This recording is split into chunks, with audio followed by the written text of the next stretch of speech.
livro de Atos, capítulo 8, do versículo 1 até o versículo 25. A palavra do Senhor diz assim: E Saulo consentia na sua morte. Naquele dia levantou-se grande perseguição contra a igreja em Jerusalém, e todos, exceto os apóstolos, foram dispersos pelas regiões da Judéia e Samaria. Alguns homens piedosos sepultaram Estevão e fizeram grande pranto sobre ele. Saulo, porém, assolava a igreja, entrando pelas casas e arrastando homens e mulheres, encerrava-os no cárcere. Entre mentes, os que foram dispersos iam por toda parte pregando a palavra. Filipe, descendo à cidade de Samaria, anunciava-lhes a Cristo. As multidões atendiam unânimes às coisas que Filipe dizia, ouvindo-as e vendo os sinais que ele operava. Pois os espíritos imundos de muitos possessos saíam gritando em alta voz, e muitos paralíticos e coxos foram curados, e houve grande alegria naquela cidade.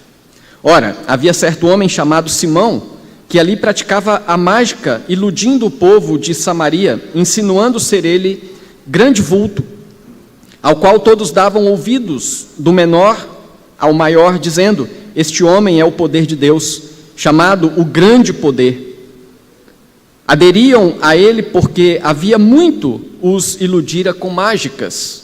Quando, porém, deram crédito a Filipe, que os evangelizava a respeito do reino de Deus e do nome de Jesus Cristo, iam sendo batizados, assim homens como mulheres. O próprio Simão abraçou a fé, e tendo sido batizado, acompanhava Filipe de perto, observando extasiado os sinais e grandes milagres praticados. Ouvindo os apóstolos que estavam em Jerusalém, que Samaria recebera a palavra de Deus, enviaram-lhe Pedro e João, os quais, descendo para lá, oraram por eles para que recebessem o Espírito Santo, porquanto não havia ainda descido sobre nenhum deles, mas somente haviam sido batizados em nome do Senhor Jesus. Então lhes impunham as mãos e recebiam estes o Espírito Santo. Vendo, porém, Simão que, pelo fato de imporem os apóstolos as mãos, eram concedido o Espírito Santo, ofereceu-lhes dinheiro, propondo: Concedei-me também a mim este poder, para que aquele sobre quem eu impuser as mãos receba o Espírito Santo. Pedro, porém, lhe respondeu: O teu dinheiro seja contigo para a perdição, pois julgaste adquirir por meio dele o dom de Deus. Não tens parte nem sorte neste ministério, porque o teu coração não é reto diante de Deus. Arrepende-te, pois, da tua maldade e roga ao Senhor, talvez te seja perdoado o intento do coração. Pois vejo que estás em fel de amargura e laço de iniquidade. Respondendo, porém, Simão lhes pediu: Rogai, pois, por mim ao Senhor, para que nada do que dissestes sobrevenha a mim. Eles, porém, havendo testificado e falado a palavra do Senhor, voltaram para Jerusalém e evangelizavam muitas aldeias dos samaritanos. Vamos orar mais uma vez? Senhor nosso Deus, a Tua palavra foi lida e nós cremos ser ela a voz do Senhor, porque ela foi inspirada por Ti. Que o Senhor fale ao nosso coração. Nós pedimos em nome de Jesus. Amém. Meus queridos irmãos, na exposição do domingo anterior, nós vimos que a oposição que foi enfrentada por Estevão, aquele servo do Senhor que foi eleito como um dos diáconos na igreja primitiva, resultou em uma acusação de blasfêmia que o levou a ser executado pelos seus opositores. E é necessário nós relembrarmos aqui as palavras de Jesus aos apóstolos em Atos, capítulo 1, versículo 8, que diz assim: Mas recebereis poder ao descer sobre vós o Espírito Santo, e sereis minhas testemunhas, tanto em Jerusalém, como em toda a Judéia e Samaria, e até aos confins da terra. Até aqui, nós já percebemos nas exposições neste livro de Atos, que desde o Pentecostes, que foi o dia em que, lá em Jerusalém, foi cumprida essa promessa da manifestação ou da presença do Espírito Santo no meio da igreja de uma forma definitiva e clara, Então, o evangelho se espalhou em toda Jerusalém, produzindo crescimento da igreja. E a igreja em Jerusalém foi crescendo, de maneira que o autor do livro de Atos já não mais fala em números, mas fala em multidões que creram no evangelho de Cristo. O texto que nós acabamos de ler narra que o evento da morte de Estevão desencadeou uma perseguição aos cristãos em Jerusalém. E a perseguição impulsionou os crentes de Jerusalém a se dispersarem, fugindo para a Judéia e Samaria, onde eles pregavam a palavra de Deus. Então, a Judéia e Samaria eram regiões próximas a Jerusalém. A Judéia era a parte mais ao sul de Jerusalém e Samaria a parte mais ao norte de Jerusalém. E os cristãos ali, depois da morte de Estevão, foram dispersos para esta região, e diz o texto que ali eles pregavam a palavra de Deus. Sendo assim, passa-se a cumprir mais uma parte do que Jesus disse aos seus discípulos em Atos capítulo 1, versículo 8. Até aqui nós vimos que cumpriu-se o que ele disse a respeito de Jerusalém. Jerusalém ouviu o evangelho e a igreja cresceu em Jerusalém. E a partir de agora, a partir desta perseguição, começa a se cumprir o que Jesus disse: sereis minhas testemunhas tanto em Jerusalém como também em toda a Judéia e Samaria. Agora o evangelho passa a ser anunciado um pouco mais distante de Jerusalém. O avanço do evangelho para a Judéia e Samaria, conforme o relato do texto, está envolto de alguns fatos, os quais nós vamos abordar nesta exposição de hoje. E é isso que eu quero compartilhar com os irmãos, alguns fatos observados no avanço do evangelho na região da Judéia e Samaria. Um dos fatos que nós observamos nesse texto, quanto ao avanço do evangelho em toda a Judéia e Samaria, é que este evangelho, ou o avanço do evangelho, foi impulsionado pela perseguição. Como nós vimos aqui no versículo 1, diz que Paulo consentia, ou Saulo consentia com a morte de Estevão. Saulo, que até então ainda era um perseguidor da igreja.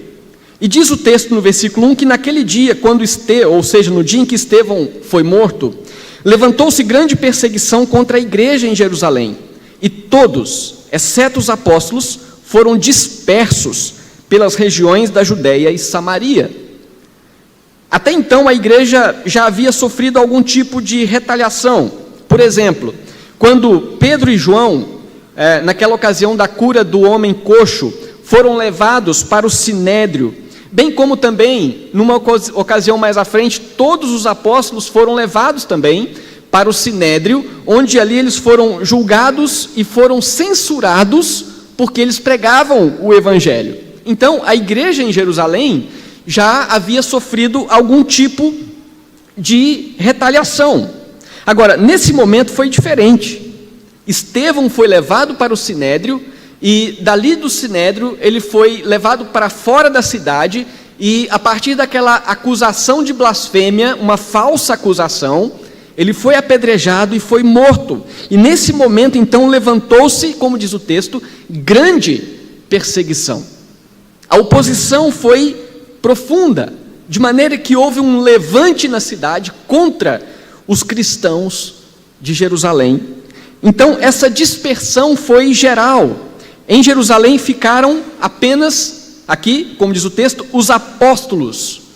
Eles ficaram em Jerusalém, possivelmente para dar suporte tanto aos que ficaram, quanto àqueles que tiveram que sair. Logicamente que o texto fala que todos foram dispersos, e aqui existem algumas formas de entender esse todos, e eu creio que a melhor é entender que é uma expressão que fala que a grande maioria dos cristãos em Jerusalém tiveram que sair, ficando ali os apóstolos e possivelmente alguns outros que não saíram de Jerusalém. Agora, por enquanto a dispersão não levou os crentes muito longe, mas para a região da Judéia e Samaria. Como nós falamos, a região da Judéia mais ao sul de Jerusalém, a região de Samaria mais ao norte de Jerusalém. Irmãos tementes a Deus recolheram o corpo de Estevão e o sepultaram. Houve grande pranto com a sua morte, o que demonstra o quanto aquele servo de Deus era reconhecido pela igreja. Estevão, certamente, era, como diz o texto, um homem cheio do Espírito Santo, cheio de sabedoria, e certamente era um homem amado pela igreja. O versículo 2 do texto fala assim, que alguns homens piedosos, ou seja, tementes a Deus, sepultaram Estevão e fizeram grande pranto sobre ele. Essa expressão nos deixa claro que houve sim uma grande tristeza por parte dos irmãos em relação a Estevão. Eles fizeram um grande pranto sobre eles, eles sentiram a morte de Estevão. Possivelmente eles ficaram atemorizados com aquela situação. Mas o que nós vemos no texto é que a intensidade da perseguição, ela pode ser sentida nas palavras do texto, que apontam inclusive que um dos grandes responsáveis por essa perseguição era um homem chamado Saulo. Veja no versículo 3 que diz assim: Saulo, porém, assolava a igreja. Essa expressão, assolava a igreja, é uma expressão que nos traz a informação de que aquela foi uma grande perseguição. Saulo assolava a igreja. Ele estava, de fato, em cima dos cristãos, buscando a destruição da igreja. E diz ainda, entrando pelas casas e arrastando homens e mulheres. Então, aqui a gente pode imaginar uma cena de alguém entrando nas casas, pegando pelas vestes, talvez pelos cabelos, e arrastando e conduzindo esses irmãos, encerrava-os no cárcere. Aqui então nós vemos a intensidade dessa perseguição. E a perseguição impulsionou, certamente, a pregação da palavra fora de Jerusalém por parte dos cristãos em geral. Veja aí no versículo 4, entre mentes, os que foram dispersos iam por toda parte pregando a palavra. Aqueles irmãos, por causa da perseguição, os que não foram presos, eles se dispersaram, eles saíram das suas casas, e por onde eles iam pregando a palavra de Deus. E Lucas aqui destaca dentre esses irmãos o nome de um, especificamente, que é Filipe. Lembrando que Filipe foi um dos eleitos, juntamente com Estevão, homens cheios do Espírito e de sabedoria. Estevão foi morto. E Filipe, talvez ele pudesse falar assim: opa, Estevão foi morto, deixa eu dar um jeito aqui, deixa eu me esconder. Mas não, nós vemos que Filipe, ele foi um dos que saiu na dispersão, pregando o Evangelho.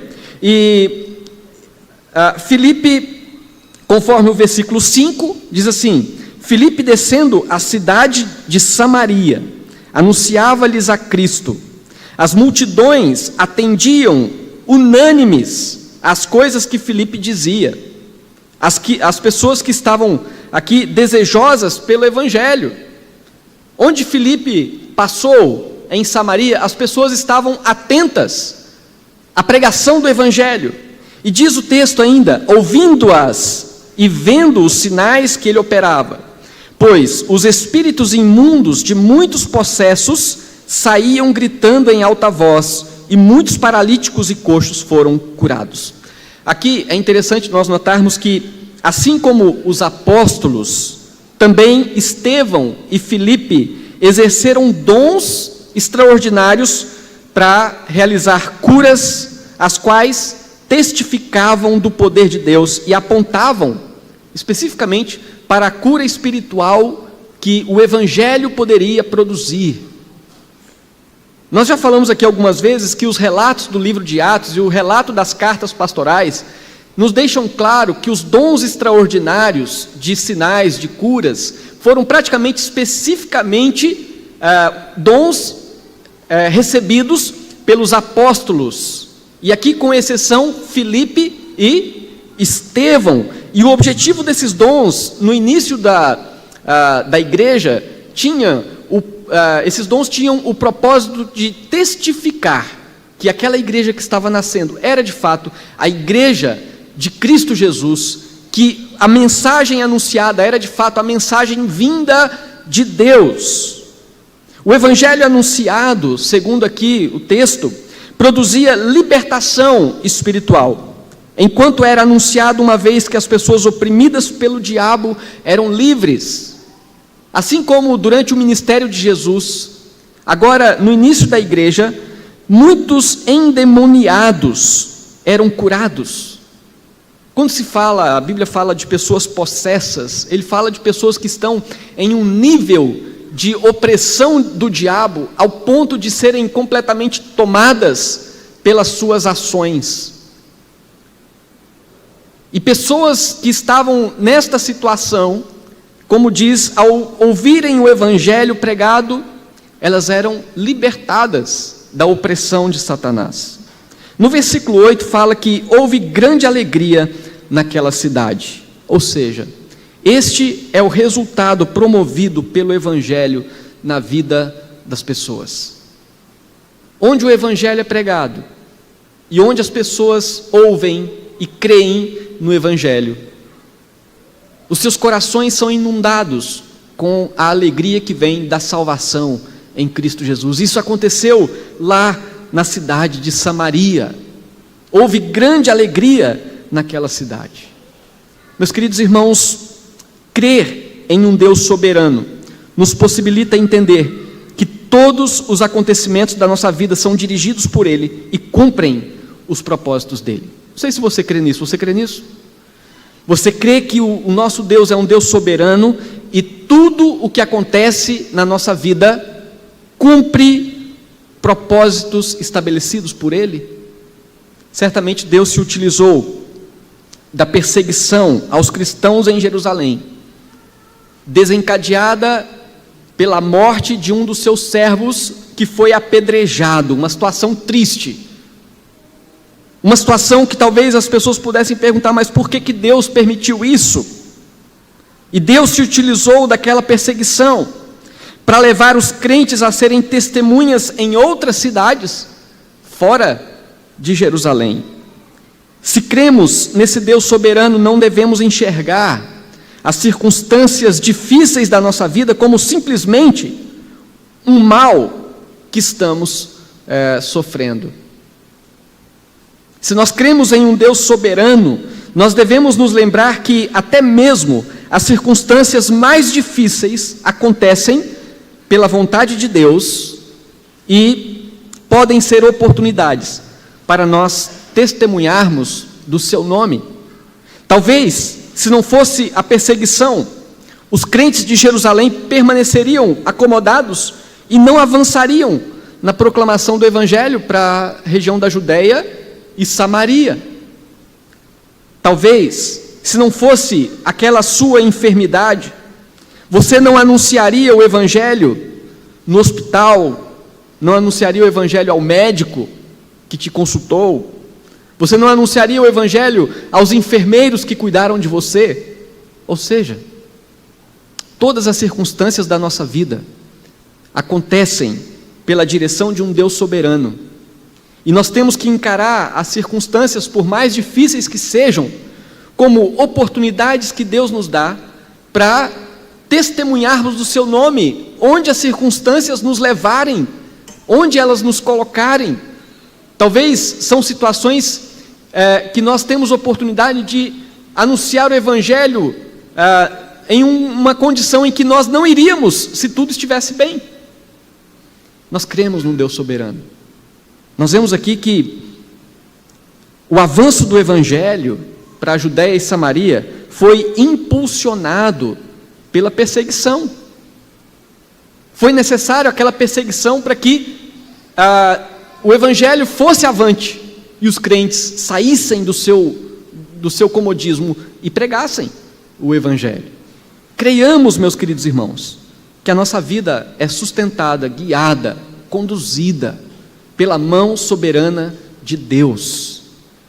Aproveitemos as oportunidades da nossa vida nas circunstâncias mais difíceis que possam existir na nossa caminhada. Entendamos que Deus está nos conduzindo e que nós devemos nos colocar à sua disposição para que a vontade dele seja cumprida em nós, em todas as circunstâncias. Mas nós temos aqui ainda um outro fato observado no avanço do Evangelho na Judéia e Samaria, é que o avanço do Evangelho também afastou o engano do coração daquelas pessoas que ouviram o Evangelho. Os moradores de Samaria estavam sendo enganados por um praticante de bruxaria que atribuía seus truques a Deus.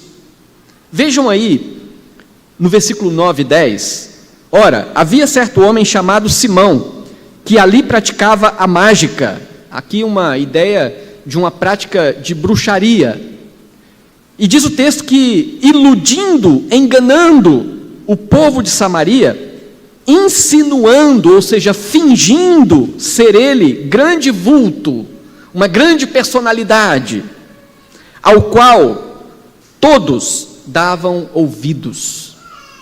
Aquele homem, aquele bruxo, aquele ilusionista chamado Simão, enganava as pessoas daquela cidade, e aí diz o texto que todos davam ouvidos a ele, do menor ao maior, dizendo: este homem é o poder de Deus, chamado o grande poder. Então, os moradores de Samaria olhavam para Simão e o consideravam o poder de Deus. Só que o texto diz que ele era um enganador, ele era um ilusionista, ele iludia as pessoas. Simão era usado por Satanás, ele se aproveitava da carência espiritual das pessoas para mantê-las no engano e atrair glória para si mesmo. Simão havia se tornado um tipo de autoridade espiritual em quem durante muitos anos as pessoas creram, contudo, estavam debaixo da manipulação, sendo iludidas. O texto fala que há muito tempo, certamente há muitos anos, as pessoas estavam sendo enganadas por aquele homem. E diz o versículo 11 que aderiram a ele porque havia muito os iludira com mágicas. Agora, interessante que, ao contrário de Simão, Filipe anunciava o reino de Deus e não o reino de Satanás. Filipe anunciava o nome de Jesus Cristo e não buscava seguidores para si próprio. Nós podemos testificar esta verdade aí no versículo 12, que diz assim: quando, porém, deram crédito a Filipe.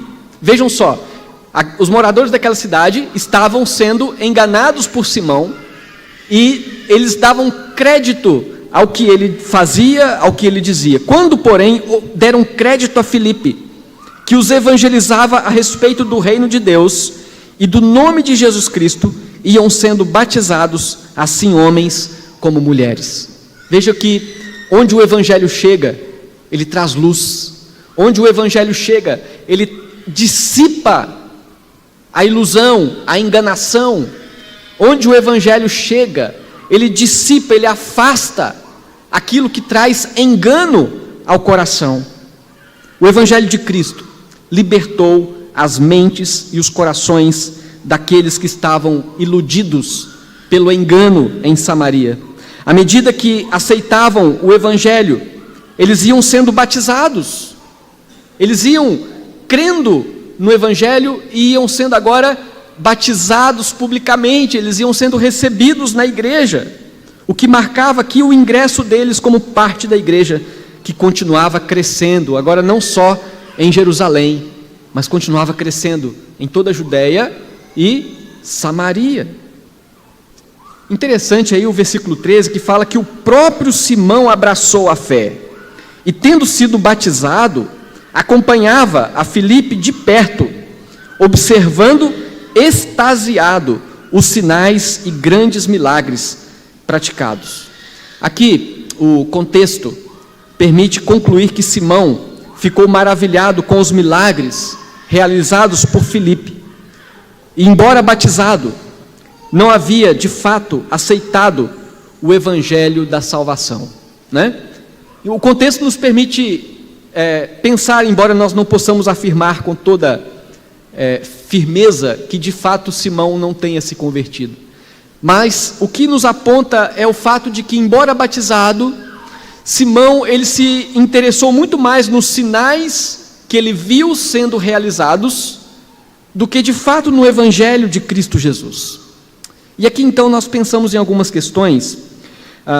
Em 2 Coríntios, capítulo 4, no versículo 4, o apóstolo Paulo diz que o Deus deste século cegou o entendimento dos incrédulos para que lhes não resplandeça a luz do evangelho da glória de Cristo. Satanás se utiliza de todas as artimanhas possíveis para impedir que as pessoas enxerguem que existe um Deus e que a salvação está somente em Cristo Jesus.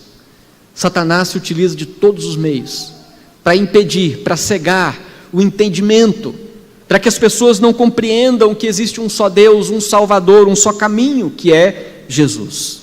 E uma das artimanhas de Satanás é usar pessoas que falem em nome de Deus como pretexto para prender as pessoas em suas enganações. Simão era um desses, que era considerado ele próprio o poder de Deus. E esta enganação de Satanás, que se utiliza do nome do próprio Deus para cegar o entendimento das pessoas, é uma enganação terrível. Nós precisamos ter cuidado com os falsos pregadores do evangelho da atualidade, que prometem o que a palavra de Deus não promete, que dizem ter o poder de curar em troca do seu dinheiro. Ou será que não existe nos nossos dias homens enganadores como Simão? Todas as pessoas que estão escravas de alguma forma nas mentiras de Satanás podem encontrar o entendimento somente em Cristo Jesus, como completa o apóstolo Paulo na segunda carta aos Coríntios, agora no capítulo 4, versículo 6. Ele havia dito que o Deus deste século cegou o entendimento. Mas agora ele diz assim: porque Deus que disse, das trevas resplandecerá a luz, Ele mesmo resplandeceu em nosso coração, para a iluminação do conhecimento da glória de Deus na face de Cristo. A expansão do Evangelho, o avanço do Evangelho, dissipou o engano espiritual. Os moradores de Samaria estavam iludidos, mas o Evangelho lhes trouxe luz. Se nós oferecemos aos incrédulos qualquer outra coisa que não seja o Evangelho de Cristo, se a igreja oferece aos incrédulos autoajuda, promessa de prosperidade, se a igreja oferece para o mundo um evangelho sem Cristo, esta igreja está contribuindo para que eles permaneçam nas trevas. É necessário que a igreja seja portadora e seja anunciadora deste evangelho que Filipe e os crentes de Jerusalém saíram anunciando. O texto diz que ele pregava a Cristo, ele pregava a Jesus. É isso que é necessário ser pregado, para que o mundo conheça de fato a salvação em Cristo Jesus. Nós vimos aqui, irmãos, estamos vendo alguns fatos no avanço do evangelho na Judéia e Samaria. Nós vimos que o avanço foi impulsionado pela perseguição. Esse avanço afastou o engano no coração daqueles moradores de Samaria, que estavam sendo iludidos por aquele homem que dizia ser ele próprio o poder de Deus, mas era um ilusionista, era um enganador. O evangelho trouxe luz àqueles corações.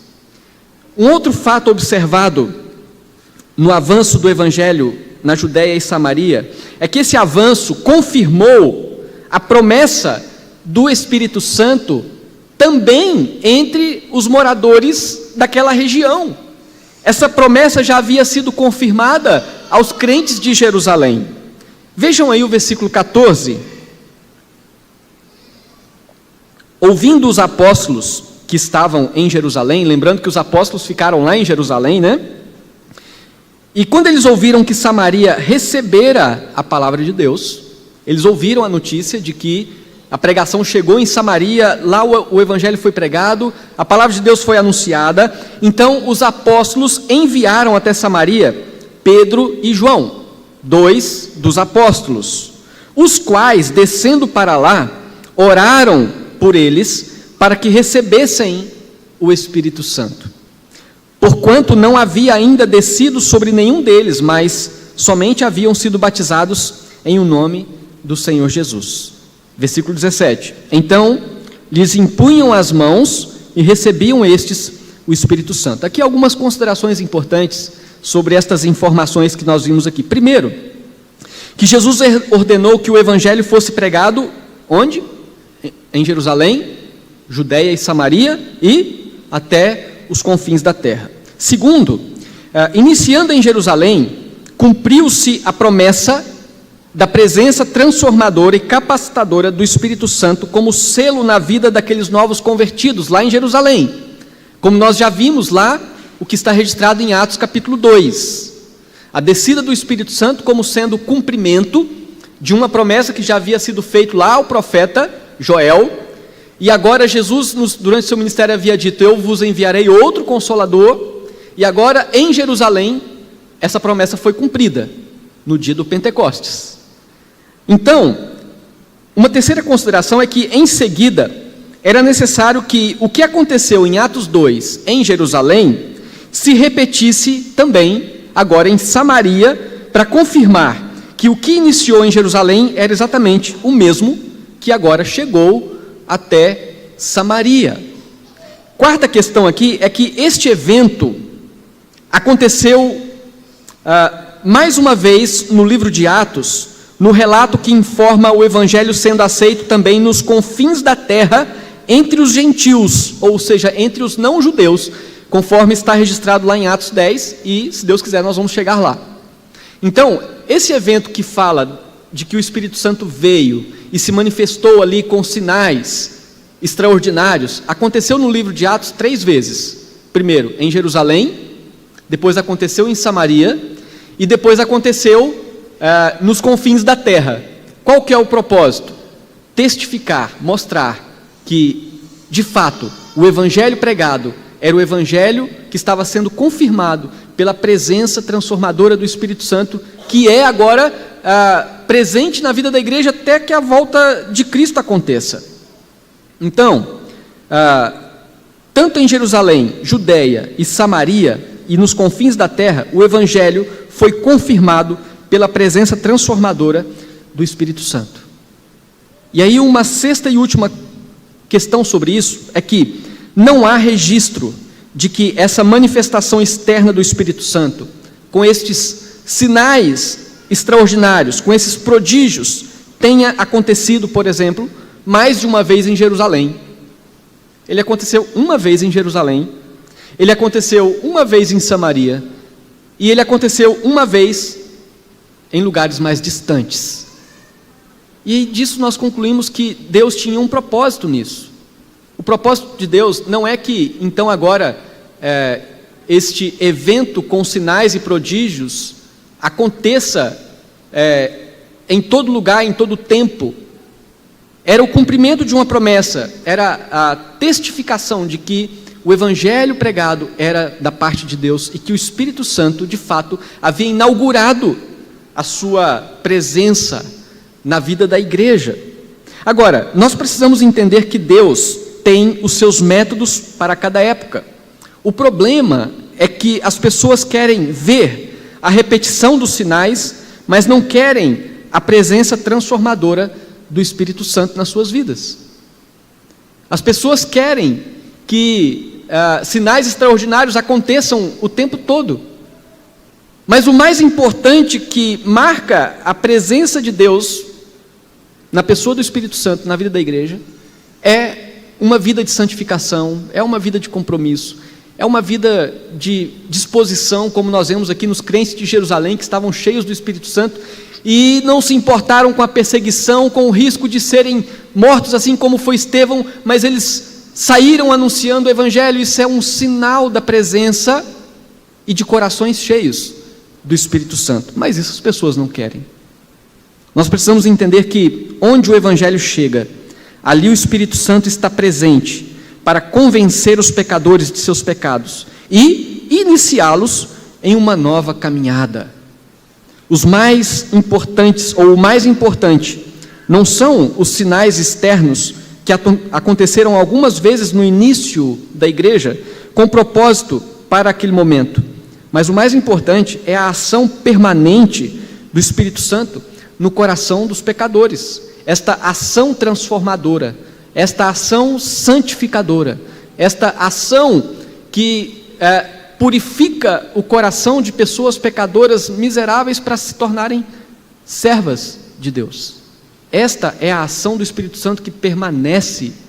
Onde há a pregação do Evangelho, ali o Espírito Santo está agindo nos corações, transformando aqueles mais miseráveis pecadores em servos de Deus, como aconteceu em Jerusalém, como agora aconteceu em Samaria. E aqui então nós vemos, só relembrando, que esse texto nos aponta fatos observados no avanço do Evangelho em Samaria, na Judéia e Samaria. Primeiro, o avanço do Evangelho foi impulsionado pela perseguição. Um sofrimento trouxe à tona um propósito de Deus. O avanço do Evangelho afastou o engano. O Evangelho trouxe luz àqueles corações que estavam sendo enganados. O avanço do Evangelho confirmou a promessa do Espírito Santo em Samaria. Confirmou que aquele Evangelho era verdadeiro. Confirmou que Deus estava presente de forma transformadora na pessoa do seu Espírito Santo, ali em Samaria. E aí então nós temos um último fato observado no avanço do Evangelho em Judéia e Samaria. E o fato observado é que o Evangelho rejeitou o charlatanismo. O avanço do Evangelho trouxe rejeição ao charlatanismo. Aquele mágico, Simão, era um charlatão. E o que significa isso? Ele era alguém que explorava a fé das pessoas, vendendo vantagens que não existiam. Aquele homem era um ilusionista. Certamente ele ganhava muito dinheiro, prometendo às pessoas talvez curas, talvez algum tipo de prosperidade. Com as suas ilusões, aquele homem tinha como objetivo ganhar dinheiro. E é interessante porque o texto diz aqui que Simão ficou maravilhado com os sinais e maravilhas que eram operados por intermédio de Filipe. Nós já vimos isso no versículo anterior, que ele ficou maravilhado com os sinais que Filipe realizava. E ao ver que, através dos apóstolos, que agora estavam lá em Samaria, Deus manifestou sua glória com a presença do Espírito Santo entre os samaritanos com sinais externos, Simão desejou ter esta capacidade. Quando os apóstolos oraram pelos crentes de Samaria, e eles então foram cheios da presença do Espírito Santo, com manifestação de alguns sinais, podemos dizer assim que Simão cresceu o olho ainda mais. Ele falou: opa, isso aqui é um bom negócio para mim. Se eu já ganhava dinheiro iludindo esse povo, se eu tiver o poder desses apóstolos, meu negócio vai crescer, meu negócio vai expandir ainda mais. Vejam aí o que diz o versículo 18: vendo porém Simão, que pelo fato de imporem os apóstolos as mãos, era concedido o Espírito Santo, o que Simão fez aos apóstolos? Ofereceu-lhes dinheiro, propondo: concedei-me também a mim este poder, para que aquele sobre quem eu impuser as mãos, receba o Espírito Santo. Simão viu uma oportunidade de tirar proveito próprio, com a possibilidade de possuir a mesma capacidade presente nos apóstolos. Seu coração era movido por intenções próprias de um charlatão. Ele não entendia que o Espírito Santo é Deus e que não pode ser negociado. Ele era, sem dúvida, um estúpido com o seu desejo charlatão. Esse era o perfil de Simão. Um homem que queria explorar a fé das pessoas. No versículo 20 diz assim: Pedro, porém, lhe respondeu: o teu dinheiro seja contigo para perdição, pois julgaste adquirir por meio dele o dom de Deus.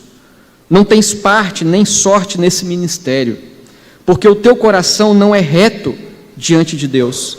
Arrepende-te, pois, da tua maldade e roga ao Senhor. Talvez te seja perdoado o intento do coração, pois vejo que estás em fel de amargura e laço de iniquidade. Essa foi a resposta de Pedro para Simão. A resposta de Pedro demonstra que os dois não estavam do mesmo lado. Pedro e Simão estavam em lados opostos. Eles não estavam do mesmo lado. Logicamente que Pedro não foi atraído pela proposta de Simão, que imaginou poderia comprar aquele dom, como se fosse uma forma de expandir o seu negócio. Podendo comprar aquele dom, então ele ganharia mais dinheiro. E aqui então nós podemos pensar em algumas questões importantes sobre este fato. Primeiro, que o dinheiro não pode comprar as bênçãos de Deus. Tentar fazer isso é afrontar a Deus. Será que em nossos dias existem pessoas tentando comprar as bênçãos de Deus com dinheiro? Você já viu alguém dizendo assim: eu vou dar uma oferta X porque eu creio que Deus vai me dar em dobro? Já ouviu alguém fazer isso? Ou alguém propor isso? As intenções de um charlatão demonstram um coração distante de Deus, embora ele fale em nome de Deus. Uma outra questão que nós podemos ver nesse fato é que a solução para quem vive em afronta a Deus é o arrependimento de tal postura. Pedro disse para Simão: arrepende disso que você quer, arrepende dessa sua posição, porque talvez o seu pecado seja perdoado. Ainda nós podemos testificar aqui que a atitude mesquinha de quem não compreende a grandeza de Deus e só vê a oportunidade de tirar proveito pessoal é marcada por um coração amargurado, por um coração insatisfeito, sem contentamento, movido pela iniquidade. É o que Pedro diz para Simão: você está em fel de amargura. Ou seja, Simão era um homem insatisfeito, que não havia encontrado a alegria que os samaritanos encontraram, como nós vimos lá no versículo anterior. Houve grande alegria, mas Simão ainda continuava em fel de amargura, em descontentamento, e ele estava vendo ali naquela situação que trouxe transformação para uns, agora ele estava vendo uma oportunidade de explorar a fé um pouco mais. Era um charlatão. No versículo 24 diz assim: respondendo, porém, Simão lhes pediu: rogai vós por mim ao Senhor, para que nada do que dissestes sobrevenha a mim. A resposta de Simão a Pedro, conforme registrada, não nos dá condições de saber se foi uma expressão de um arrependimento verdadeiro, ou se foi talvez algo motivado por um medo. O importante é saber que a ele foi dada a oportunidade de crer em Cristo de fato e mudar a sua postura. E aqui então, meus irmãos, nós podemos pensar em algumas questões. Não é difícil identificar charlatões modernos, homens e mulheres como Simão, que crescem os olhos com as oportunidades de ganhar dinheiro com a exploração da fé. não é difícil identificar homens e mulheres com esta mesma postura, com esta mesma intenção. Os charlatões modernos oferecem curas através de campanhas em que os fiéis precisam dar a sua oferta para receber as bênçãos. Quer identificar um charlatão? Se ele te oferecer as bênçãos em troca de alguma oferta, essa é uma característica de um charlatão. Se ele te disser que você só vai receber a bênção de Deus se você der X de dinheiro, essa é uma indicação de um charlatão. Os charlatões modernos induzem as pessoas a pensarem que podem comprar as bênçãos de Deus, quando todas as bênçãos de Deus são frutos da sua graça e da sua misericórdia. O Evangelho chegou em Samaria e rechaçou o charlatanismo de Simão, libertando daquela escravidão aqueles que creram no Evangelho. Os que creram no Evangelho ficaram libertos do charlatanismo de Simão. Considerando, meus irmãos, que os dons de sinais, de milagres e curas eram dons apostólicos e, com exceção também, vistos em Filipe e Estevão. Então nós podemos concluir que todos que atualmente afirmam ter esses dons, ou fazem na ignorância, ou o fazem como charlatões que pretendem explorar a fé das pessoas. Todo tipo de charlatanismo deve ser enfrentado com o evangelho puro da salvação pela graça em Cristo Jesus. Onde o evangelho chega, certamente, ele expulsa o charlatanismo, porque a pessoa que creu no evangelho, os seus olhos vão ser abertos e ele vai ver, não, a salvação, a bênção de Deus é pela graça. Se eu tenho que oferecer algo a Deus dos meus bens, isso vai ser uma demonstração da minha gratidão a Deus, mas não para comprar qualquer coisa de Deus. Porque, primeiro, nós não temos condição de comprar nada de Deus. E o que Deus nos oferece é pela sua graça. Então, tenhamos cuidado com os charlatões. Não tenhamos medo de classificá-los como charlatões. Não tenhamos receio de dizer a eles que eles são infiéis a Deus e estão ferindo a palavra de Deus. Meus irmãos, o texto no versículo 25 diz que os apóstolos, havendo testificado, falado a palavra do Senhor ali em Samaria, eles voltaram para Jerusalém e evangelizavam muitas aldeias dos samaritanos. Enquanto eles voltavam para Jerusalém, eles ainda passaram nas comunidades, nas aldeias, falando da palavra do evangelho, até então chegarem em Jerusalém. Então, concluindo aqui, só para relembrar, nesse texto nós vimos 4 fatos observados no avanço do evangelho em Samaria, em Judeia e Samaria.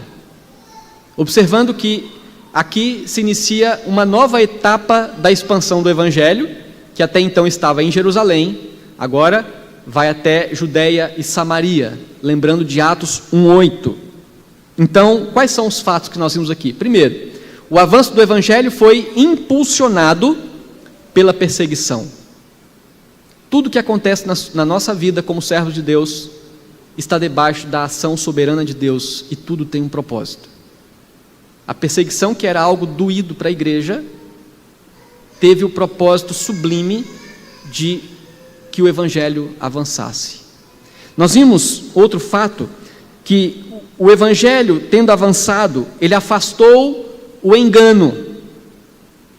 Aquele homem, Simão, iludia as pessoas, mas o evangelho trouxe luz, e o conhecimento de Cristo trouxe libertação ao coração daquelas pessoas.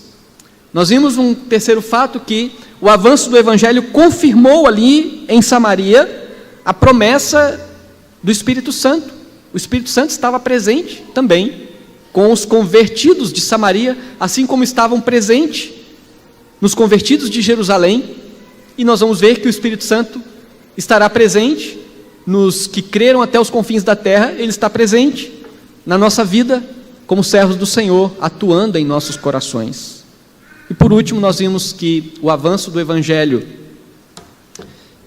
ele afastou o charlatanismo. Onde o Evangelho chega, aqueles que entendem o Evangelho não vão aceitar qualquer coisa, não vão aceitar qualquer um que queira negociar a sua fé, porque o Evangelho traz a clareza de que a bênção de Deus é fruto da sua graça, da sua misericórdia, de maneira em que então os aproveitadores da fé são rejeitados por aqueles que de fato entendem o Evangelho. Que o nosso Deus nos abençoe, que o Senhor continue nos sustentando e nos dando compreensão da sua palavra, que isso produza em nós, de forma prática, um viver agradável a Deus.